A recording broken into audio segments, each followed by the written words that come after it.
Okay, I have some notes because I'm super nervous and emotional, and I'm probably going to lose my train of thought.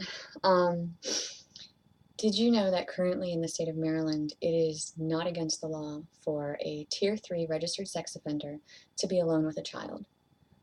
It's considered child neglect or endangerment to leave a child home alone, but you can tuck a child into bed next to a convicted pedophile and walk away for the night, and you've committed no crime. In 2017, I discovered that my husband had abused one of my daughters. He was indicted on felony child sex abuse charges.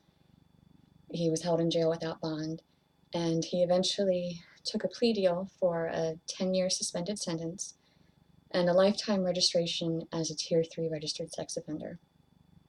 That's the short version of the story. The long version is a roller coaster, and it's exhausting and brutal. In our divorce, he was court ordered to have only supervised access with our other two daughters. But several months ago, one of my daughters revealed to her therapists that on her supervised visits with Daddy, the family member that was trusted to provide the supervision was allowing her and her sister to sleep alone with Daddy.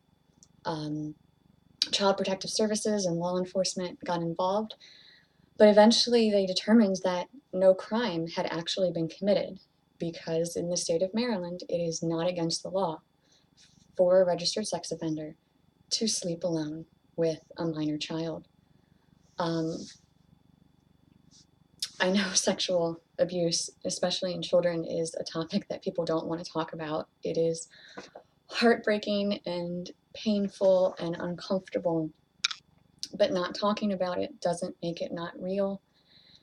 And as much as you'd like to think that this could never happen to your family, 90% of children who are sexually abused are abused by someone they know, not some random stranger far, far away that could never get around you and your kids.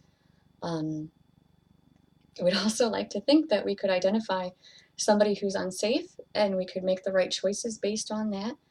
But sometimes unsafe people look a lot like safe people, and really the unsafe person could be your child's soccer coach, or the guy on your softball team, or the person who sits next to you in church, or someone with the most beautiful smile you've ever seen.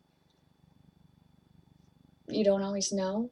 And so once somebody is identified, the law should protect children more. The law should have boundaries up so that someone has less of an ability to have access to children again. Currently, the only restriction in the state of Maryland for a Tier 3 registered sex offender is that they can't go on school property. But they can go to the park and watch your kids play. They can go to Chuck E. Cheese and hang out there. They can go to the county fair. They can even be alone with your child. And it shouldn't be up to you to have to know to check the sex offender registry every time you come across somebody, or for your kids to identify an unsafe situation. There should be laws in place once someone has already committed a crime against a child, preventing them from gaining access to children again. My family is suffering enough as it is.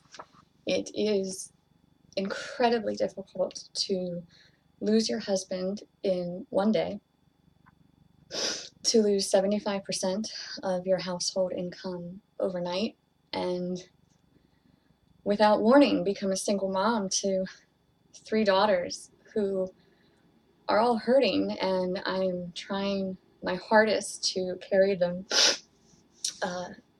through this trauma. This most definitely is not the life that I dreamed of for my daughters, but it's the life that we're living, and we're doing the best that we can with it. We just keep going. You know, I get it. It is my life and my choices and my children and my responsibility. But the basic child safety aspect of it, I just, that shouldn't also be completely on my shoulders. I shouldn't have to carry that burden alone. Um, the laws should state what type of access he could have and what type he couldn't.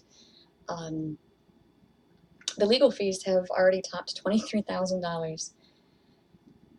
And who knows how many more times I'm going to have to go stand in a courtroom and explain why I refuse to send my children back to a house where they've repeatedly been allowed to sleep with a convicted pedophile. Child safety shouldn't be something that I have to fight for personally, but I will. It's estimated that 400,000 children will be born into the United States this year that will eventually become victims of child sexual abuse. And I just find those numbers to be completely unacceptable. And who knows what they really are, because it's estimated that only 12% of child sexual abuse is actually reported. 12%.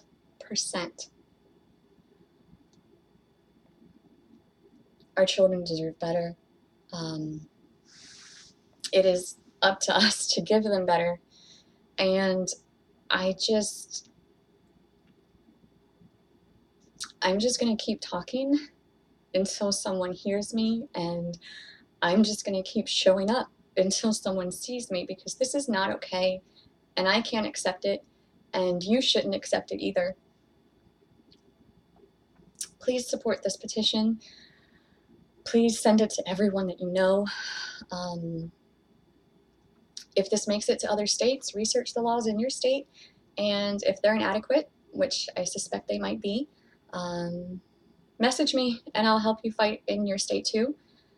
If you have any ideas on how I could further this petition or be more successful, or even any ideas on my personal situation, you can message me at keepthebabysafe@gmail.com. And if you have watched this whole thing, then thank you. I really appreciate your time.